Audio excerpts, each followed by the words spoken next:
Hello and welcome back to অমিতের tuition. আমরা voice চেঞ্জের যে সিরিজটা শুরু করেছিলাম সেটার প্রায় শেষের দিকে আমরা এসে পৌঁছেছি। আজকে আমরা শিখব লেটের ভয়েস চেঞ্জের নিয়ম, যেটা খুব সহজ বা ট্রিকিও। অনেকেই এটা করতে গিয়ে একটু গোলমাল হয়ে যায়। তো আজকের এই ভিডিওর মাধ্যমে আমরা খুব সহজেই লেট দিয়ে কিভাবে ভয়েস চেঞ্জগুলো করতে হয় বা লেটের ইউজ করে কিভাবে ভয়েস চেঞ্জগুলো করতে হয় এবং তার স্ট্রাকচারটা কি হবে, কিছু উদাহরণ সম্পূর্ণটা দেখে নেব। আশা করছি আজকের এই ভিডিওটা দেখার পর তোমার লেটের ভয়েস চেঞ্জে আর কোনো অসুবিধা থাকবে না। চলো তাহলে দেখে নেওয়া যাক আজকের নিয়মটা। লেটের ভয়েস চেঞ্জ। লেট এর ভয়েস চেঞ্জ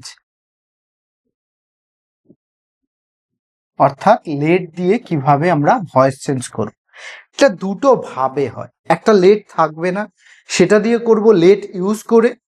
আরেকটা লেট দিয়েই বাক্যগুলো থাকবে, সেক্ষেত্রেও কিন্তু আমাকে ভয়েস চেঞ্জটা করতে হয়। প্রথমে আমরা জানবো যে ক্ষেত্রে লেট থাকছে না তখন কি করে হয়।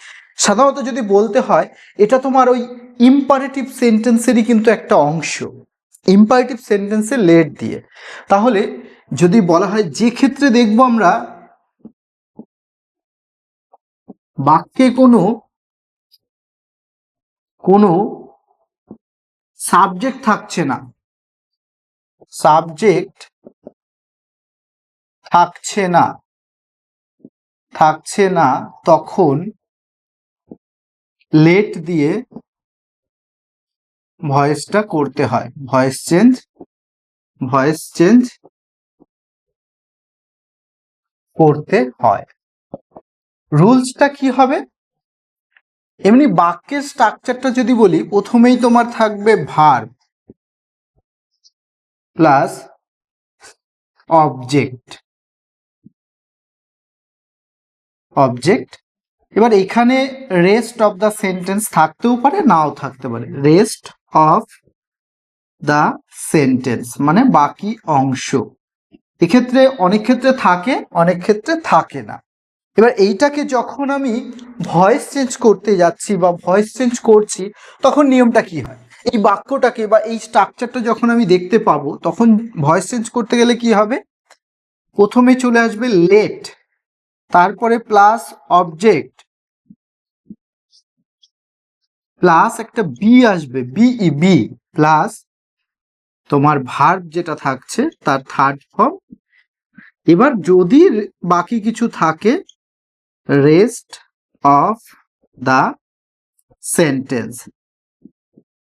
সেন্টেন্সের বাকি অংশ। তাহলে ভয়েস চেঞ্জের নিয়মটা আমরা কি পেলাম? প্রথমেই আসবে লেট যেহেতু ইউজ করতে হবে, বাইরে থেকে নিয়ে আসতে হবে।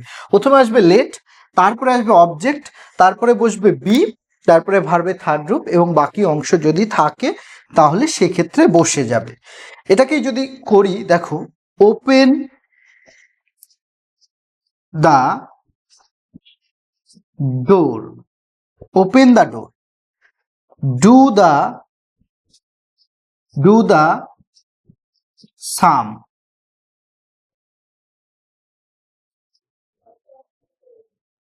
তারপরে যদি বলি ক্লোজ দ্য বুক,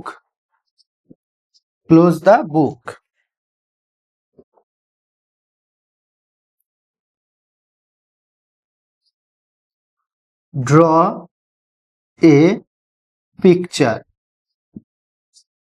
প্রত্যেকটাই তো কোনো না কোনো ইম্পারেটিভ সেন্টেন্স হচ্ছে, এবং এক্ষেত্রে কি থাকছে না, বাক্যে কোনো সাবজেক্টের উপস্থিতি কিন্তু আমরা দেখতে পাচ্ছি না। ওপেন দ্য ডোর, তাহলে নিয়ম অনুযায়ী কি হবে? Let the door be opened, do the sum, তাহলে কি হবে? লেট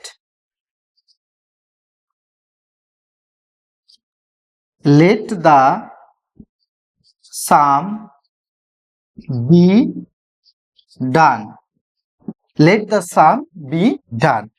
ক্লোজ দ্য বুক, তাহলে let the book be closed. Draw a picture. Let a picture be drawn. Let a picture be drawn. তাহলে বিষয়টা কি? বিষয়টা হচ্ছে যখনই আমি দেখতে পাচ্ছি যে কোনো বাক্যে সাবজেক্ট নেই এবং বাক্যটি কোনো কাজ বোঝাচ্ছে, অর্থাৎ ইম্পারেটিভ সেন্টেন্সেরই একটা অংশ, সেক্ষেত্রে সেটাকে যখন ভয়েস চেঞ্জ করতে বলবে প্রধানত আমাকে লেট দিয়ে ভয়েসটা করতে হয়। বাক্যের স্ট্রাকচারটা কি থাকে? Verb plus object, rest of the sentence. যদি সেন্টেন্সের বাকি অংশ থাকে সেক্ষেত্রে বসাবো, যদি না থাকে তাহলে দরকার। ভয়েস চেঞ্জের নিয়মটা কি হচ্ছে? Let plus object plus B plus ভার্বের থার্ড রূপ, রেস্ট অফ দ্য সেন্টেন্স, অর্থাৎ সেন্টেন্সের বাকি যে অংশটা থাকছে। যেমন open the door, let the door be opened, let the door be opened. Do the sum, let the sum be done, let the sum be done. Close the book, let the book be closed. Draw a picture, let a picture be drawn, let a picture be drawn. আজকে তাহলে এইটুকুই। লেটের আরো একটা ভাগ রয়েছে যেটা আমরা next ভিডিওতে পরের দিন শিখব। একদিনে চাইছি না বেশি কিছু বোঝা চাপিয়ে দিতে। এরকম উদাহরণ তোমরা বই বা কোশ্চেন বাঞ্চ বা টেস্ট পেপার যা আছে সেখান থেকে খুঁজে খুঁজে এগুলো প্র্যাকটিস করো। প্র্যাকটিস করবে শুধু কি? এই নিয়মটা বা স্ট্রাকচারটাকে মাথায় রেখে।